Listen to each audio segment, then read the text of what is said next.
Greetings to all the learners. My name is Piyush Charan and I'm working as assistant professor in the Department of Electronics and Communication Engineering. Today we are here to discuss the basics of systems engineering. So let us get to it one by one.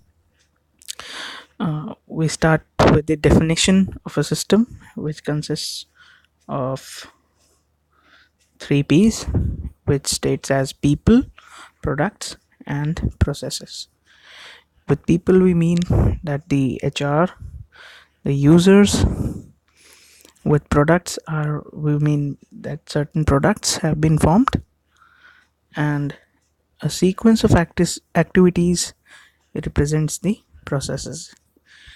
When we come to interacting with components in a system, it means that the environment is taken into account, and whatever complexity arises with the interaction of the different components, that is going to somehow or the other affect the system. So we'll be studying that as well. And a system works towards a common need or objective. So it is a stated goal, and a system also comprises of its a life cycle. Like when a product has been designed, it is designed to perform a specific task, and when that task is over, then a new design has to be thought of and has to be processed. So these are the basics till now.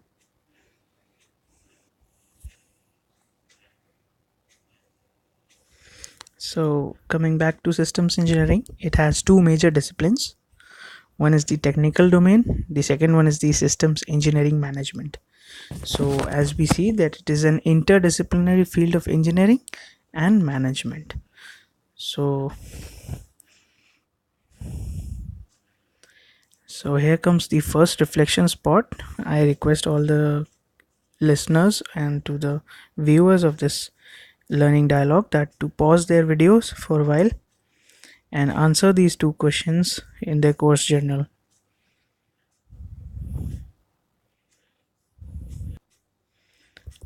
I hope you have written down the answers to these questions, and let's move on to the next topic.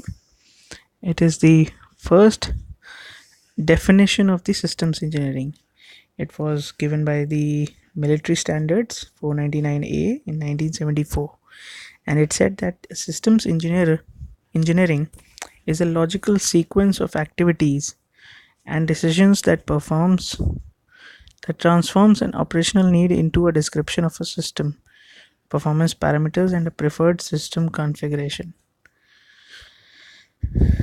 Moving ahead, we have in 1994 September, IEEE has given a revised definition towards systems engineering, which said it is an interdisciplinary collaborative approach that derives, evolves, and verifies a life cycle balanced system solution which satisfies customer expectations and meets public acceptability. Later, in December 1994, the uh, Electronics Association standard gave this refined definition of systems engineering, which says it is an interdisciplinary approach that encompasses the entire technical effort and evolves into and verifies an integrated life cycle balanced set of system, people, products, and processes solutions that satisfy customer needs. Then we come to the current definition as given by Kosyakov in 2011, which says that the systems engineering is to manage and guide the development of complex engineered systems over their life cycle. Let us first have some explanations towards this. Where comes the system complexity comes from? It is diverse components and intricate relationships.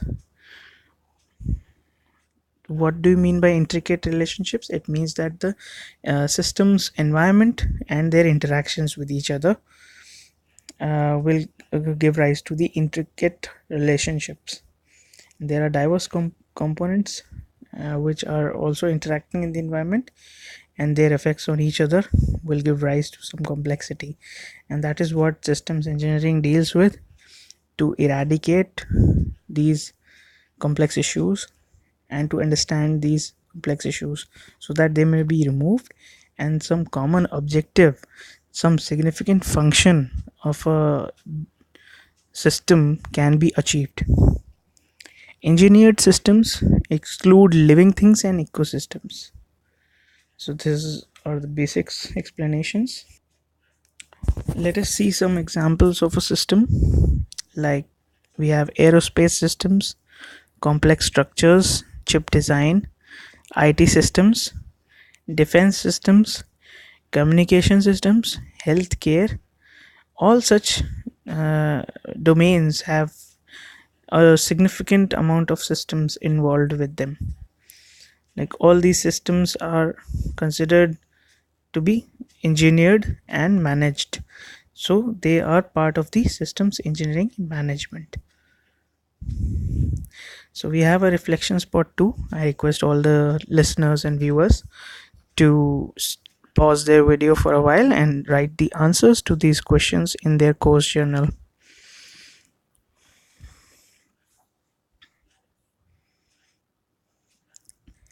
I hope you must have written your answers by now. Let us move ahead.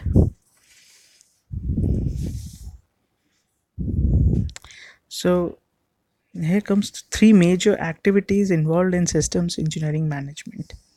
What are these three major activities? It is the development phase, the systems engineering process, and the life cycle integration. And the combination, if we draw a Venn diagram of these, like as shown here in this, so what we are seeing, that the intersection of all these processes or all these activities is actually the systems engineering management. Where it comes from, it comes from the systems engineering fundamentals given in the year 2001 January, and it was a defense organization, defense association, that gave this definition. Now, what are the responsibilities of the systems engineer? The systems engineer's responsibilities are to lead the formative stage of system development, evolve the functional design of the system, and fulfill user needs.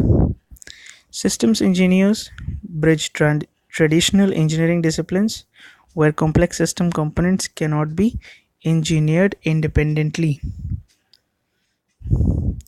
Summarizing to these, we have set uh, we have setting objectives for system development. We are guiding executions, evaluation results, prescribing corrective actions. So all these activities are taken care by the systems engineer. He sets all the objectives for system development, like what are the goals, what are the design specifications, what are the engineering details that are required, and then guiding its team for the execution. Once the execution has been taken place, the results are evaluated. Once the evaluation has been done, and if some corrective measures have to be taken, then the systems engineer has to guide his team or her team to take corrective actions. So this is all for this lecture. We'll meet soon in the next lecture.